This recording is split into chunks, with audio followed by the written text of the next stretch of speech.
নায়ারের সবসময় আর্গুমেন্ট হচ্ছে লয়ের ওই লাইন টাইপ বাই টাইপ, এটা শুধু ল নয়, লয়ের সঙ্গে একটা মোরালিটির প্রশ্ন সবসময়। যে কথা বললেন, দুই যে পজিশনে আছি সেই পজিশনে তো আমি একটা সাধারণ নাগরিক, আমি কমিশনে যাব, আমাকে আর ইন্সপায়ার করবে না সেই কনফিডেন্স যে উনি ওই টপে আছেন, আমি একটা মহিলা হ্যারাসমেন্টের কেস নিয়ে যাব, it will not inspire me in the confidence যে ওখানে গিয়ে আমি কোনো ন্যায় বিচার পাবো। শুধু জাস্টিস দিলে হয় না, লয়ের একটা বড় কথা অ্যাপিয়ার টু হ্যাভ বিন ডান, জাস্টিসটা দিতে যান, তার উপর আমার আস্থা থাকবে, প্রগাঢ় আস্থা, সেই প্রগাঢ় আস্থাটা আমার নষ্ট হয়ে গেছে।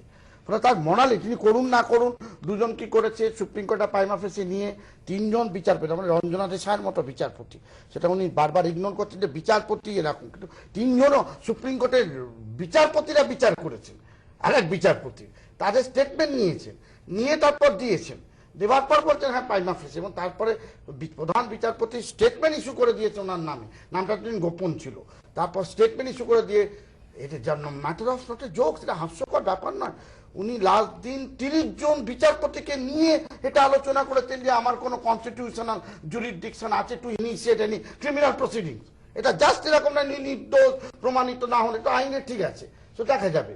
কিন্তু প্রাইমা ফেসি 30 জন বিচারপতি সুপ্রিম কোর্টে বলছেন উনি লাস্ট যেদিন ওটা করেছে লাস্ট ওয়ার্কিং ডে, কিন্তু তারপর উনি রিটায়ার করলে আমার ডোমেনে পড়ছে না, পড়লে কনস্টিটিউশনাল ক্রাইসিস হতো হয়তো, তাই ওরা ছেড়ে দিলেন।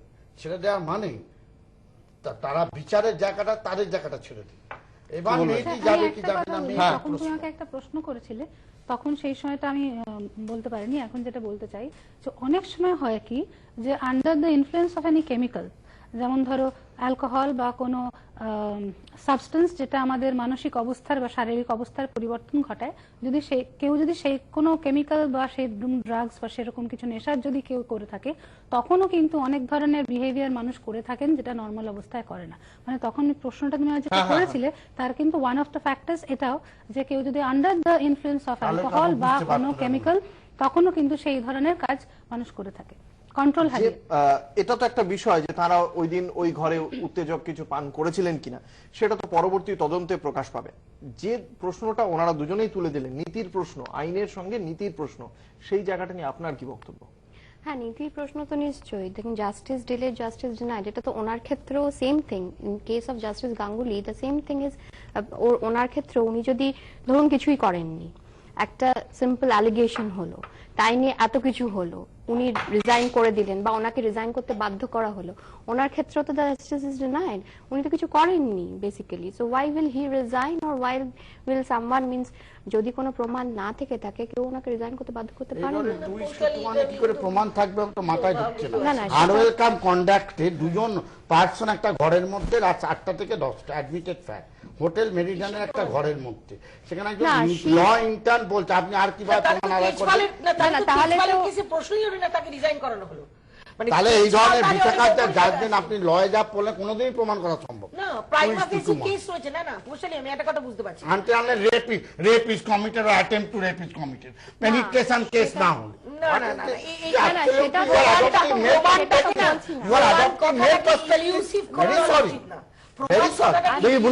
ওনার যুক্তিটা শুনি, উনি কি বলতে চাইছেন। I am not adapting any perspective. কথাটা হচ্ছে যে উনি যে করেছেন, শি সাপোজেটলি উনি বলেছেন যে না না, আই টেল ইউ, আমি উনি করেননি এটা আমি বলছি না, আমি বলছি no one knows whether he has done anything or not. হ্যাঁ, এনকোয়ারি করতে হয়নি কিছু, এনকোয়ারি করে না, বলেছেন যে স্টেটমেন্টে বলেছে, ওনার স্টেটমেন্টে, মহিলা স্টেটমেন্ট, ইন্টারনাল স্টেটমেন্ট রেকর্ড করা আছে, সেই না মহিলা statement shows that they have not accepted. এটা অ্যাকর্ডিং টু ল তাই। এবার যে ইন্টার্ন সে মহিলা স্টেটমেন্টটাকে লাস্টে কনক্লুশনে দিচ্ছে আনওয়েলকাম কন্ডাক্ট এবং ভার্বাল, উনি বলেছেন এক সেকেন্ড, উনি নিজে সুপ্রিম কোর্টের জাজ বলছে এটা। আচ্ছা, এখানে আমার তাহলে একটা প্রশ্ন, যিনি যে কেউ, আমি এনাদের কথা বলছি না, যে কেউ যদি কোনো অন্যায় করে সে কি তাহলে সে কি নিজে সেটা বলবে স্টেটমেন্ট দিয়ে আমি কাজটা করেছি? তাহলে যিনি রিপোর্ট করছেন, যিনি জানাচ্ছেন, তাহলে তার কি কোনো ভূমিকা নেই? উনি শুধু যে জানিয়েছেন তা নয়, ওরা উইটনেস এক্সামিন করেছে, উনি বলেছেন যে কিছু এসএমএস বোধহয় পাঠিয়েছেন জাস্টিস গাঙ্গুলি বা পরে ওনাকে ফোন করেছে, এসএমএস এক সেকেন্ড আমাকে শেষ করতে দিন। SMS গুলো উনি বোধহয় দেখিয়েছেন, আমি জানি না কি আরো কি কি এভিডেন্স উনি দেখিয়েছেন। মোটামুটি ওরা বলেছে যে এফিডেভিটস আর উইটনেস এক্সামিন করে আর যা এভিডেন্স আছে এক্সামিন করে ওরা কিন্তু এই কথাটাই বলেছে যে স্টেটমেন্ট অনুযায়ী মনে হচ্ছে, ওরা নিজের থেকে কিছু বলেনি যে ওদের ওটা মনে হয়েছে। না, মনে হচ্ছে অ্যাকর্ডিং টু দ্য স্টেটমেন্ট। আপনি এটা তো খালি দুজনের এটা মনে হচ্ছে এই অবধি এর বাইরে কেউ বলতে পারবে এর বাইরে ক্রস এক্সামিনেশন ছাড়া ফেস টু ফেস কোর্টে না গেলে কেউ পুরোপুরি প্রমাণ করতে প্রাইমা ফেসি ইজ এস্টাবলিশ প্রাইমা ফেসি এবং বলেছে ডক্টর যদি গাঙ্গুলি বলতে আমার ঘরেই আসেনি তাহলে একরকম হতো কিবা ঘরে আসা এবং বলেছে অ্যাডমিটেড ফ্যাক্ট ওই রিপোর্টে আছে, আমিও পড়েছি রিপোর্টে আছে অ্যাডমিটেড ফ্যাক্ট ঘরে এসেছে উনিও এবং উই আওয়ার্স অফ ইন্ডিয়াতে অলরেডি ইন্টারভিউতে বলেছে আমার ঘরে এসেছিল কে ডেকেছে না ডেকেছে ইম্পর্টেন্ট ঘরে এসেছিল admitted fact I did not cause any physical harm physical মলেস্টেশনে কোনো ফিজিক্যাল হার্ম হয় না এই যে physical harm, sexual harassment, the moral law is effect very clear. what is this He is denying all the allegations.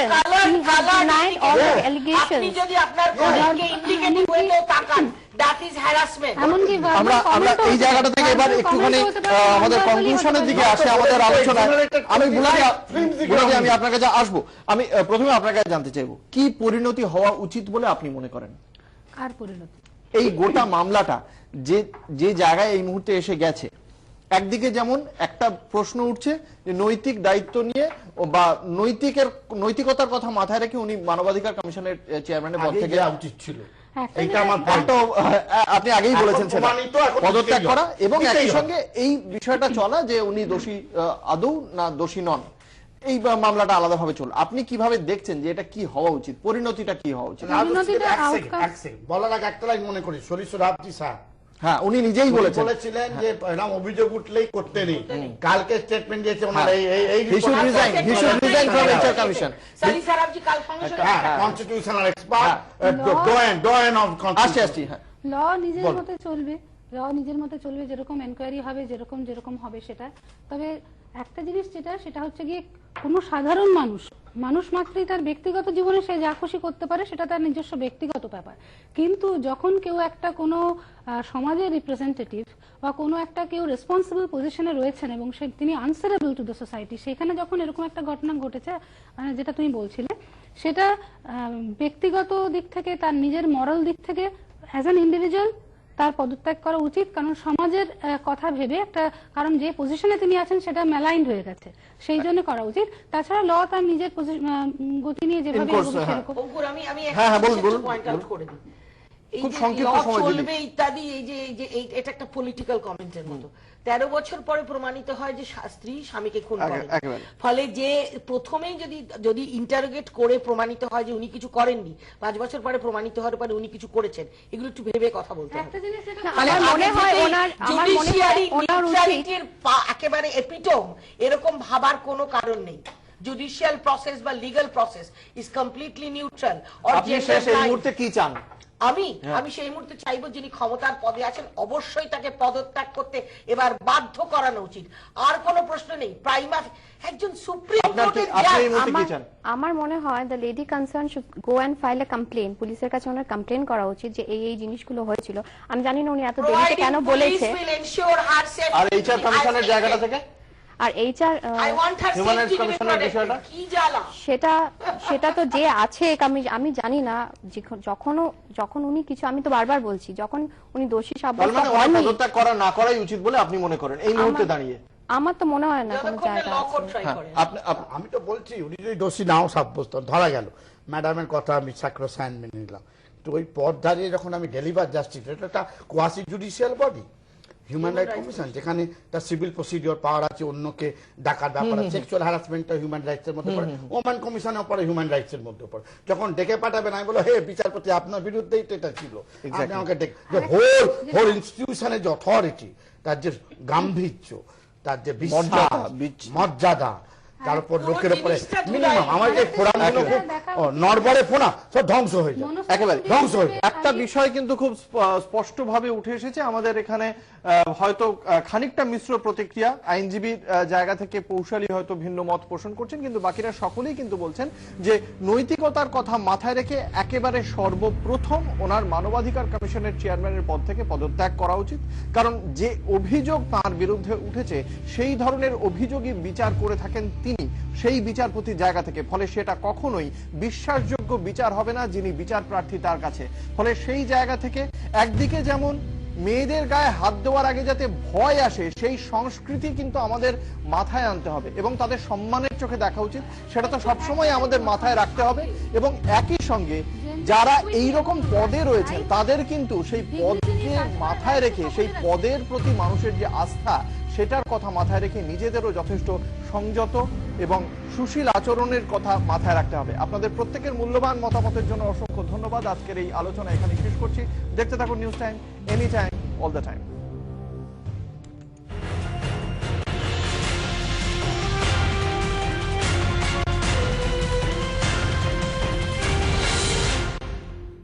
Paschimbanga রাজ্য হস্তশিল্প মেলা 2013, 23শে November থেকে 15ই ডিসেম্বর পর্যন্ত। স্থান মিলন মেলা প্রাঙ্গণ, কলকাতা। সময় প্রতিদিন দুপুর 1টা থেকে রাত 8:30 পর্যন্ত। রাজ্যের সব জেলার হস্তশিল্পীদের সাথে পরিচিত হবার ও শিল্প সামগ্রী সংগ্রহ করার সুবর্ণ সুযোগ। আয়োজক ক্ষুদ্র ও ছোট উদ্যোগ এবং বস্ত্র দপ্তর, পশ্চিমবঙ্গ সরকার। প্রবেশ অবাধ। বিড়লা গোল্ড সিমেন্ট সত্যি গর্বের কথা। বাংলায় যদি হতো। বিড়লা গোল্ড সিমেন্ট তো এখন এখানেই তৈরি হয়। সোনার বাংলা থেকে ছড়িয়ে পড়ছে বিড়লা গোল্ড সিমেন্ট, বাংলার গর্ব। ঠিক তোমার মতো। এওস্মিথ ওয়াটার হিটারে আমি সবচেয়ে বেশি সময়ের ওয়ারেন্টি পাই আর বিদ্যুতের খরচও বাঁচি। এওস্মিথ water heater.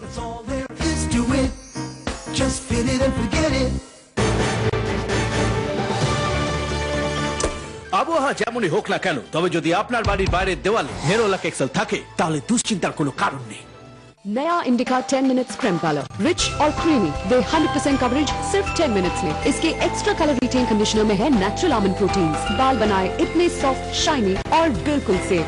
Indica 10 minutes, celebrity जैसा है कलर सिर्फ 10 मिनट्स में। Hey beautiful. Mine. I'm just trying to talk to her. Mine. All mine. A man marks his territory with his scent. New Park Avenue, believe. Volini spray, কারণ ব্যথা আসতে পারে যে কোনো সময় যে কোনো স্থানে। ব্যথা থেকে তৎক্ষণাৎ আরাম যে কোনো সময় যে কোনো স্থানে। Volini spray. 99% ডাক্তার তাদের নিজেদের ব্যথার জন্য ভলিনি ব্যবহার করেছেন। ভলিনি। আপনি কি এখানে কোত্থেকে ঢুকলেন? আপনি অযথা উদ্বিগ্ন হইতেছেন। আমি শুধুমাত্র আপনার আদেশের অপেক্ষায় আছি। এই অফিসে আপনি বস। তোমার মতো ফিমেল থাকলে না ইমেল করতে আর ইচ্ছে করে না। আপনার যে কোনো জাগতিক চাহিদা আমি মিটিয়ে দিতে পারবো। টাকা পয়সা, বাড়ি গাড়ি, ব্যবসাপত্র, আমোদ ফুর্তি সব।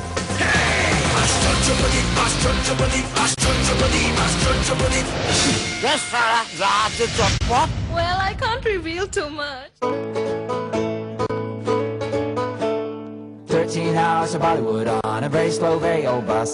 My personal entertainment is certainly a plus. There's a sign at the crossroads, but who knows what it means. A second opinion would be helpful. Thank goodness for machines. I think I'm lost in translation and maybe lost in person. I'd better find a shortcut before the weather worsens. It gets lonely when there are no other humans. That is why I say to you, there's nothing like reunions.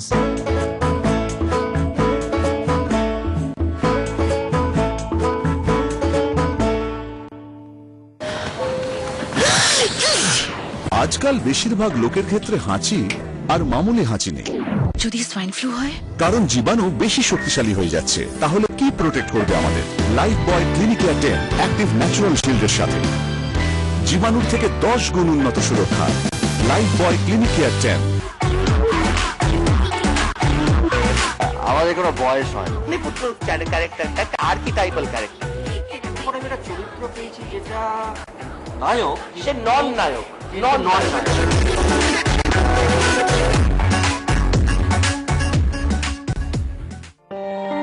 প্রয়াত কিংবদন্তি Nelson Mandela মাদিবার প্রয়াণে শোকস্তব্ধ সারা বিশ্ব। বর্ণবিদ্বেষী আন্দোলনের অধ্যায়ের অবসান। কতটা প্রতিকূল ছিল আন্দোলনের পথ, কেমন ছিল অন্ধকার কুঠরির 27 বছর। ম্যান্ডেলাকে নিয়ে নানা অজানা কথা, দুষ্প্রাপ্য ছবি। দেখুন বিশ্ব নেতা ম্যান্ডেলা, আজ রাত 9:30। কখনো ভাবিনি যে 73 থেকে আবার এই 80 বছর পর্যন্ত ব্যাটিং করতে পারবো।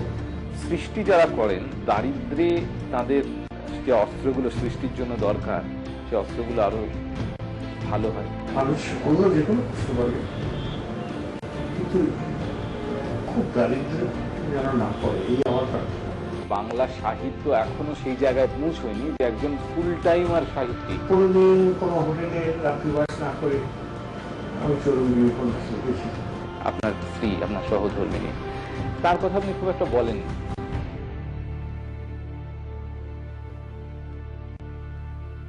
পশ্চিমবঙ্গ রাজ্য হস্তশিল্প মেলা 2013, 23 নভেম্বর থেকে 15 ডিসেম্বর পর্যন্ত। স্থান মিলন মেলা প্রাঙ্গণ, কলকাতা। সময় প্রতিদিন দুপুর 1টা থেকে রাত 8:30 পর্যন্ত। রাজ্যের সব জেলার হস্তশিল্পীদের সাথে পরিচিত হবার ও শিল্প সামগ্রী সংগ্রহ করার সুবর্ণ সুযোগ। আয়োজক ক্ষুদ্র ও ছোট উদ্যোগ এবং বস্ত্র দপ্তর, পশ্চিমবঙ্গ সরকার। প্রবেশ অবাধ। নতুন rich cream hair colour Godrej expert দিয়ে মাপার দরকার নেই, শুধু মেশাও আর লাগাও। নো ঝঞ্ঝাট, নো মিস্টেক। একদম 19 লাগছো, এত সফট আর শাইনি। পার্লার না বাবা, মাত্র 30 টাকা। Godrej expert rich cream hair colour.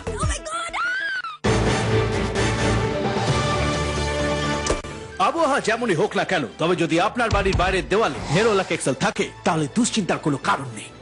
लाज कब लगता है? वो पहला घर, पहली गाड़ी, ये।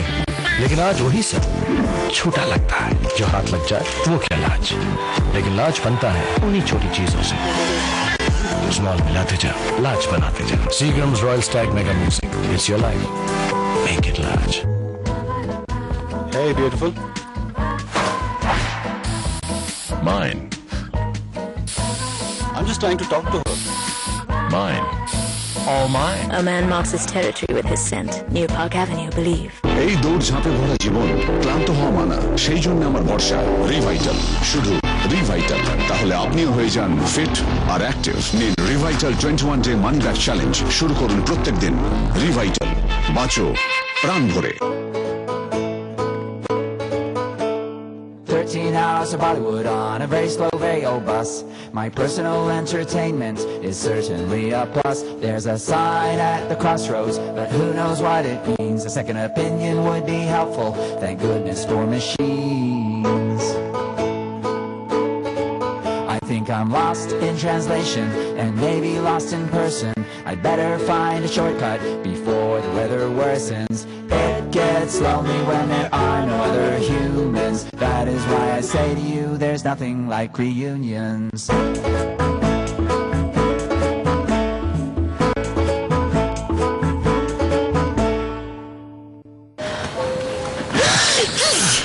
আজকাল বেশিরভাগ লোকের ক্ষেত্রে হাঁচি আর মামুলি হাঁচি নেই। যদি সোয়াইন ফ্লু হয়, কারণ জীবাণু বেশি শক্তিশালী হয়ে যাচ্ছে। তাহলে কি প্রোটেক্ট করবে আমাদের? লাইফ বয় ক্লিনিক্যার 10 অ্যাক্টিভ ন্যাচারাল শিল্ডের সাথে জীবাণুর থেকে 10 গুণ উন্নত সুরক্ষা। লাইফ বয় ক্লিনিক্যার 10।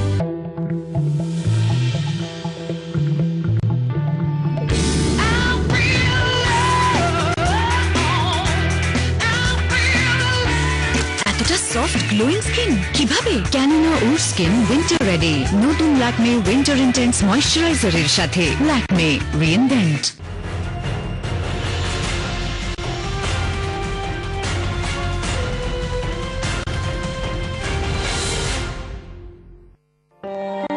প্রয়াত কিংবদন্তি নেলসন ম্যান্ডেলা।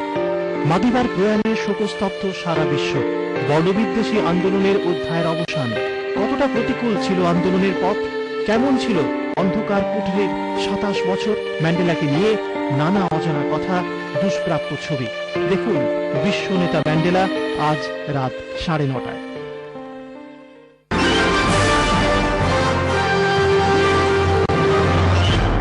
এই হলো ব্র্যান্ড ভ্যালু নেটওয়ার্ক।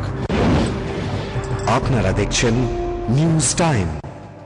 হেডলাইন্স নিবেদন করছেন Kesh King hair oil. Kesh King, the king of hair oil. Ashok গঙ্গোপাধ্যায়ের বিরুদ্ধে ফৌজদারি মামলার সিদ্ধান্ত দিল্লি পুলিশের। রেকর্ড হবে অভিযোগকারিনীর বয়ান। ক্রমবর্ধমান চাপে সাংবাদিকদের সামনে মেজাজ হারালেন প্রাক্তন বিচারপতি। অবিলম্বে রাজ্য মানবাধিকার কমিশনের চেয়ারম্যানের পদ থেকে সরানো হোক অশোক গঙ্গোপাধ্যায়কে। রাষ্ট্রপতিকে দ্বিতীয়বার চিঠি লিখে অনুরোধ মুখ্যমন্ত্রী মমতা বন্দ্যোপাধ্যায়ের।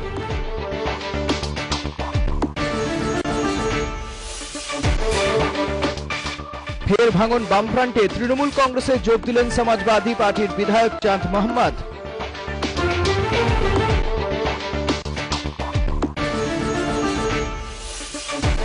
বিতর্ক আলোচনায় গণতন্ত্রের ভিত। আলোচনায় বাধা দেওয়া বাঞ্ছনীয় নয়। বিধানসভার ৭৫ বছর পূর্তি অনুষ্ঠানে মন্তব্য রাষ্ট্রপতির। শনিবার যোগ দেবেন বিশ্বভারতীর সমাবর্তনে।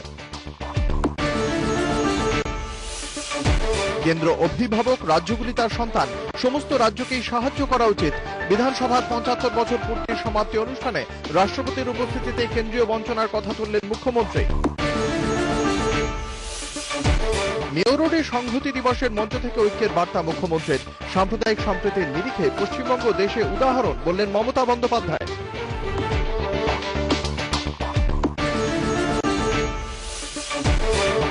মহাকরণে কেরোসিন কাণ্ডে ১০০ টাকার ব্যক্তিগত বন্ডে জামিন জ্যোতির্ময় নন্দীর।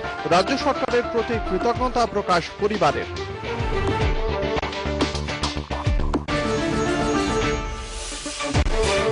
টেট উত্তীর্ণদের ইন্টারভিউ 14 ও 15 ডিসেম্বর জানালো প্রাথমিক শিক্ষা পর্ষদ। সকাল 9:30 থেকে শুরু হবে ইন্টারভিউ। আলোচনা চলছে পরবর্তী টেটের নিয়মাবলী নিয়ে। যুগের অবসান। জোহানেসবার্গে নিজের বাসভবনে প্রয়াত নেলসন ম্যান্ডেলা। বয়স হয়েছিল 95। বিশ্বজুড়ে শোক। হোয়াইট হাউসে অর্ধনমিত মার্কিন পতাকা। 5 দিনের রাষ্ট্রীয় শোক ভারতে। বিধানসভায় ম্যান্ডেলার স্মরণ, শোক জ্ঞাপন মুখ্যমন্ত্রীর। মানব জাতির বিরাট ক্ষতি, শোক বার্তা মমতা বন্দ্যোপাধ্যায়ের। ম্যান্ডেলা কন্যার সঙ্গে সাক্ষাতের স্মৃতিচারণা।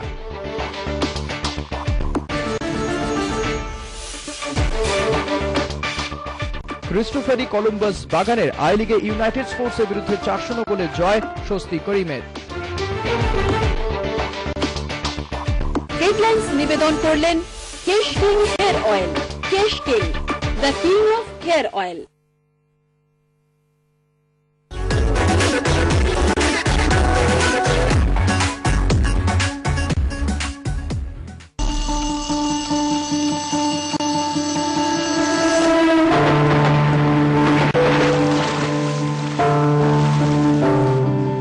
এখনো বাসো? পড়াতে হবে কম্পিউটারে এবং তার জন্য মাইনে থেকে 700 টাকা কেটে নেবে ঘর পাই। ইন্টারনেট না একদম ভাগুর মতো, বুঝলে? Hi, I am Maria. Do you like me, Indian teacher? You are my George Clooney. Who is George Clooney? Is he a friend? You are my friend forever. আজ এখানে আমি সেই ক্ষুদ্র সৈকতটা বেরিয়ে পড়ছি প্রজাপতির পৃথিবী দেখতে। বিশ্বাস করো, উপায় ছিল না গো।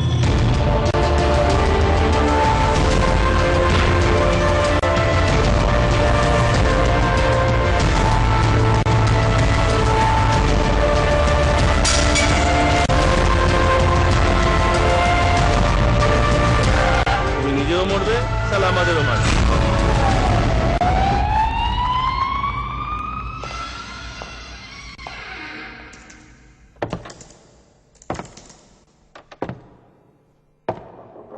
আইসল্যান্ড।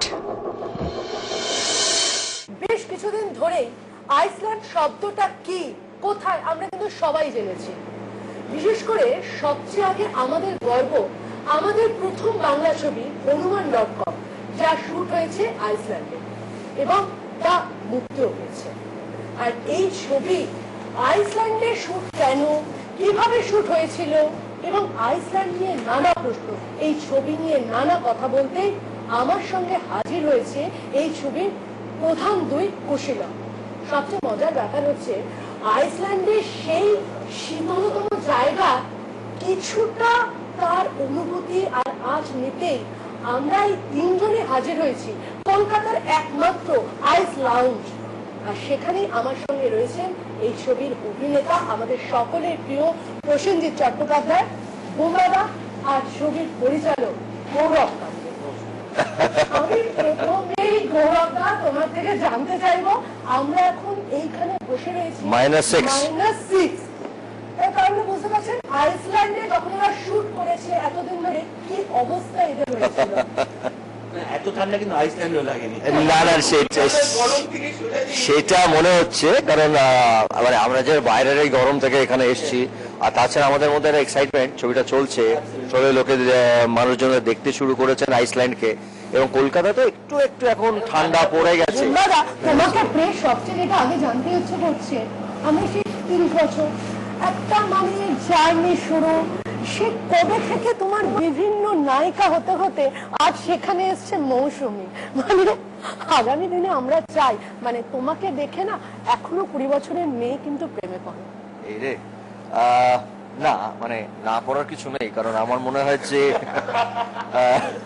মানে আমরা যারা কাজ করি আমাদের কোনো বয়স হয় না, বয়স হতে নেই, বয়স নিয়ে কথাও বলতে নেই, এবং এইটার জন্যই আমাদেরকে পরিচালকরা এবং প্রযোজকরা কিন্তু জানি আর একটা লাইন বললো না, এখন বাঙালি মেয়েদের ছেড়ে এখন তুমি জার্মান মেয়েদের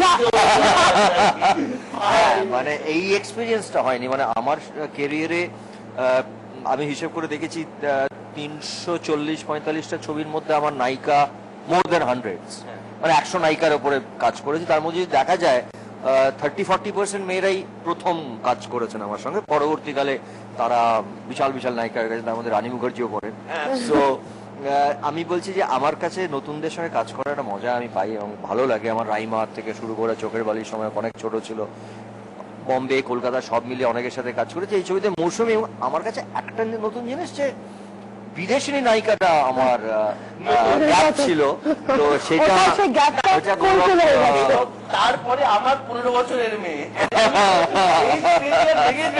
এবং আরো একটা মজার ব্যাপার, আপকামিং যে সমস্ত নায়িকারা এখন যারা উঠছে তারাও তো তোমাকে জানাচ্ছে যে দাদা তোমার সঙ্গে কবে ছবিটা করবো। হ্যাঁ, মানে তারা প্রায় আমাকে SMS করেন বা BBM করেন। আমি তখন বলি, দেখ আমি তো এখন আর ওই একটু অন্যরকম ছবিগুলো করি, এবং আমার সব ছবিতেই দেখা যায় যে প্রায় নায়িকা বিহীন, কারণ আমার যে চরিত্রগুলো আমি এখন করছি সেগুলো একটু অন্যরকম। তো এরকম নয় যে আমি করব না, কিন্তু আমি নাচ গান ফাইট যে রেগুলার মেইন স্ট্রিম সিনেমা থেকে সরে গেছি, কিন্তু তারা তাদের ইচ্ছাটা তারা প্রকাশ করেই যায় BBM এ, টুইটের মাধ্যমে, এবং সবারই একই বক্তব্য, তোমার সঙ্গে একটা ছবি না করলে আমরা কোথাও ইনকমপ্লিট থাকবো। তো না, আমি চাই সবার সঙ্গে কাজ করতে, কারণ এখনকার যে প্রজন্ম নায়িকারা কাজ করছে, নায়ক নায়িকা সবাই, they are really doing very very good work. তো আমি I will be very happy to work with them, they are really doing so good. পৃথিবীটা নাকি ছোট হতে হতে স্যাটেলাইট আর কেবলের হাতে, ড্রয়িং রুমে রাখা বোকা বাক্সতে বন্দি। আহা হা হা, আহা আহা আহা আহা, ঘরে বসে সারা দুনিয়ার সাথে যোগাযোগ, আজ হাতের মুঠোতে ঘুচে গেছে দেশ, কাল সীমানার গন্ডি। আহা হা হা, আহা আহা আহা আহা, ভেবে দেখেছো কি তারারাও যত আলোক বর্ষ দূরে, তারও দূরে তুমি আর আমি যাই ক্রমে সরে সরে। ভেবে দেখেছো কি তারারাও যত আলোক বর্ষ দূরে, তারও দূরে তুমি আর আমি যাই ক্রমে সরে সরে। গৌরবদা, তোমার কাছে প্রথম যে প্রশ্নটা, তোমার ছবি মানে একটা কোথাও একটা না অনেক কিছু টাচ থাকে, নস্টালজিয়াস টাচ থাকে। সবচেয়ে যেটা আগে প্রশ্ন, ছবির নাম হনুমান.com রেখেছো কেন? হনুমান হচ্ছে লার্জার দ্যান লাইফ একটা ক্যারেক্টার। হনুমান হচ্ছে আমাদের পাশেও নেতা বাবু, এবং হনুমানের যদি তুই সত্যি যদি হনুমান বলতে যেটা তোর মাথায় আসে, দেখবি হনুমানের মধ্যে একটা অত্যন্ত সাধারণ ব্যাপার আছে, সে এটাও তাদের বিরাট অসাধারণ ব্যাপার আছে। এই সাধারণ আর অসাধারণের মিল একমাত্র মনে হনুমানের মধ্যে পাওয়া যায়। এবং বুম্বাদের চরিত্র অভিনয় করেছে, তার নাম যদি অঞ্জনী পুত্র, তার মধ্যে সাধারণভাবে সে অত্যন্ত অসাধারণ। সাধারণ অসাধারণ, ঠিক তার মধ্যেখানে তুমি যেটা দিয়েছো .com, তার মানে তুমি প্রযুক্তিটাকে একটা অন্যভাবে এই ছবির মধ্যে দিয়ে তুলে ধরছো। আজকে যে এই যে জীবনে আজকে তোর সাথে যে বসে ইন্টারভিউ করছি, যেটা দর্শকরা দেখছেন, আজকে আমাদের জীবনটা তো একটা .com জীবন হয়ে গেছে, life.com, that is what we live. আজকে তো জীবন.com, আজকে সেল ফোন, টেলিভিশনের পর্দা, মোবাইল বা বিবিএম মেলস সঙ্গে না থাকলে আমাদের প্রত্যেকের কেন মনে হয় যে আমরা আনকমফোর্টেবল। বাবা দাদারা পকেটে রুমাল গুছতো, আমরা পকেটে সেল ফোন গুনছি, তাই না? একেবারে। তো এই জন্য .com তো জীবন